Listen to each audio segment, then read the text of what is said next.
guys, and welcome back to Marvel Hub. This is the Gaming Revolution here, and today we have the very first 20 minutes of Avengers Endgame footage that was screened at a private event. Now, lots of different news outlets and stuff like that have been reporting on the first 20 minutes because this was at a private Disney press conference. Like, they've already showed the first 8 to 10 minutes already. We have covered that on the channel already, going over the intro Marvel cinematic scene and going over all of the other scenes in depth. So if you want to see an in-depth video going over the first 8 to 10 minutes, we go pretty in-depth about the intro, then that is already on the channel. I will leave a link to that down in this video's description. But today, I just want to go over this new 20 minutes that was screened. And Jeremy Renner was spotted at this event. It was a heavily guarded event in Seoul in South Korea. I probably butchered the pronunciation of that. Now, various different sites have came out and given a brief description about this. So Cinema Express have, the Times Now News have, Pink Villa have, Bollywood Life has. These are all some of the news outlets that were invited out to this event, but they've given pretty much no description. All they've said is that they were blown away by it, and from beginning to end, they were left with 50 variations of feelings. It would be incredibly handy to carry along some tissues and get ready for a tier work. So there's going to be something emotional about the first 20 minutes. It speaks of the magnitude of Thanos' decision and the odds that are stacked up against the survivors, and apparently it showed Tony Stark get to this point in the MCU's journey and showed the introduction of Captain Marvel to the core Avengers team. So unfortunately, we don't have much to go over for you guys. Now, there has been a fake leak posted about this 20 to 30 minutes, which you can see on screen. This guy is just bullshitting. This is just a load of nonsense, so don't believe this. I know, once again, a ton of other Marvel channels are going to cover this and they're going to say it's legit. This is not legit. But yeah, let me know what you think about what happens within the first 20 minutes. That must be so emotional because we don't have specific details apart from the first 8 minutes, which we've already covered on the channel. I just wonder what could be that emotional thing. Let me know some theories down in the comment section down below. What do you think? Maybe that is a character death, or maybe it's just reflecting on all of the past that's happened within the MCU. Hey guys, this is DK Dynamite. Just wanted to add this extra bit to this video since after the Gaming Revolution recorded this commentary, some more information and some explicit detail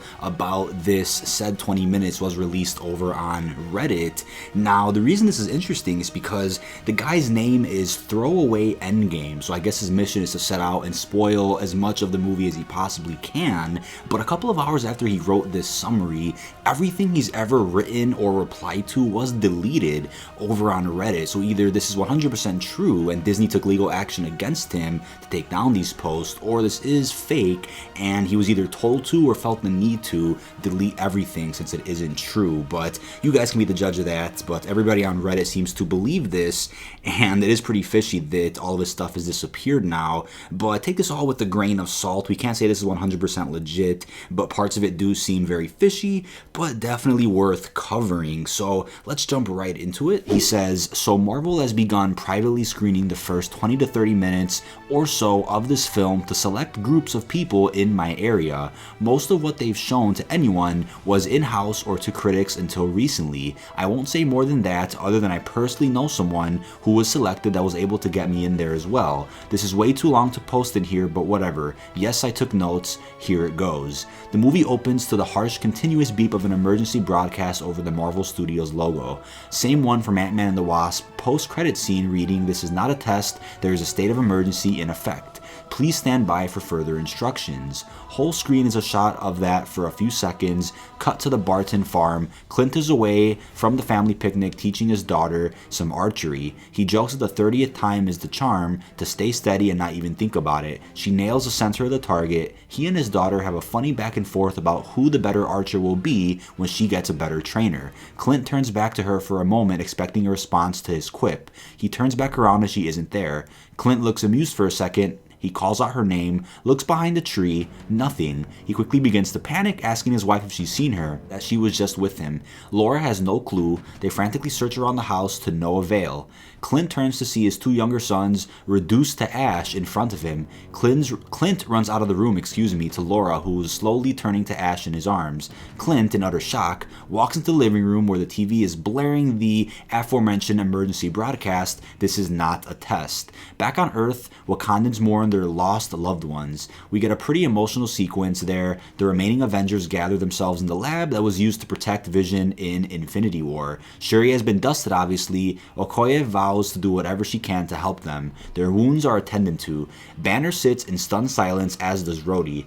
Rocket holds back tears. Thor groans that he had him. Cap responds that it's no one's fault and that they have to get back home, regroup, and try to find whoever's left. They can still help. Natasha ponders what they could have done differently, to which Rhodey responds, "It doesn't matter now, we lost." Thor also mentions that while he regrets not going for the kill, he still managed to hurt Thanos badly. Bruce is given all the information Shuri collected on Vision and the Mind Stone before they head out, but it's said to be encrypted. Cut to Tony and Pepper in a massive church, standing in front of each other on the altar in full wedding getup. This entire scene plays very dreamlike, kind of unsettling. All the Avengers, including those who were snapped, sit in the poos, smiling and conversing.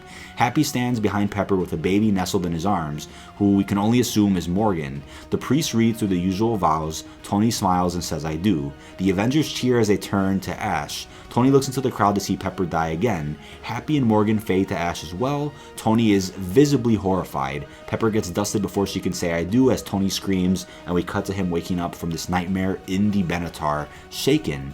Nebula asks if he's okay. He brushes it off and says he just dreamt that they didn't make it back, complains, "Gosh, it's cold in here." Nebula mentions that the heaters stopped working too.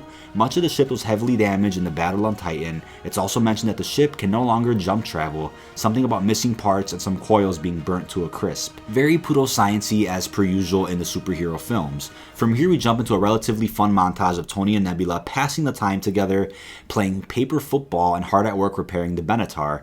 Played to the tune of Dear Mr. Fantasy. Tony jokes that they could use some of Nebula's parts to speed this up. Nebula gives Tony some sort of medicinal concoction for an infection he got from the wound in his abdomen. This is the opening sequence critics got to see last week. I'm assuming the rest was obviously deliberately cut out for those screenings. Some scenes for the screening may have been cut or reshuffled as well. Tony and Nebula manage to get the heaters back up, but fail to restore jump travel. They are quickly running out of food, water, and oxygen as mentioned in the trailers. The montage ends as we cut to New York. Desolate. Shots of looters and protesters, a guy holding up a sign of some Bible verse while yelling that there is still time to repent. Most of the remaining Avengers are present in the facility, save Thor and Rocket. Bruce studies Fury's pager as they surround him. Natasha mentions that it was recovered by police and brought to them, along with some of Fury's other belongings. They had no idea what or who it was for, and that it kept turning on and off. This is the problem Bruce is hoping to fix if they can bypass the battery as mentioned in the mid-credit scene for Captain Marvel. He says it'll take some time. The rest of the scene is a lot of the same stuff we've seen from the trailers. Nat's line about Thanos doing exactly what he said he was going to do, that he wiped everyone out, and that they have no idea where he could possibly be. It's also mentioned here that they're working under the assumption that Tony is dead. Nat says Clint tried reaching out to her, but has gone ghost since. She is determined to find him. Cap is willing to help, while Rhodey thinks it's better that they stick together for now. Bruce yells off screen, "Got it." Nat quips that there wasn't a lot of time. Bruce says he never said he would need a lot. The signal will stay on for now. Cut back to Tony as he sits in silence on the floor of the Benatar. He is exhausted and emaciated. This is where he records his message to Pepper, sad as you can imagine. They've been stranded in space for weeks and he fully expects to die. "When I drift off, I'll dream about you. It's always you, Pep." Tony rummages around for clothes, throwing on a red long sleeve. He slumps to the passenger seat of the ship as Nebula walks in. He asks her if she got all that, to which she responds, yeah. Tony mentions that it feels weird stealing Quill's clothes. He says something along the lines of, "I saw him turn to dust, all of them. Plus we never really got along, you know." Nebula can relate. They have a funny and enduring heart-to-heart where Tony thanks her for her help in at least trying. The last scene of the footage we were shown is basically just a mid-credit scene from Captain Marvel. The signal from the pager finally craps out and they turn to see her arrive. So keep in mind, take this with a grain of salt. This is definitely not coming from a reliable source, and there is a lot wrong with this summary in my opinion, and could have easily been fabricated based on the footage we've already gotten so far and based on some previous leaks that are also coming from unreliable sources, and this could have easily been put together in just a couple of hours as long as somebody had the time and take out of their day to kind of write this brief summary of what they think the first 20 minutes should be like. But this is in no way 100% accurate, and I do think there's a lot wrong with what the person wrote. But let me know what you think of this down below in the comments. Just wanted to add that in, since a lot of people were talking about this over on the Marvel Studios Spoilers Reddit earlier today. But let's get back to the gaming revolution. Thank you for watching the video. Make sure to subscribe if you're not here for the latest and greatest Marvel news and information. So anyways, thank you for watching, and bye.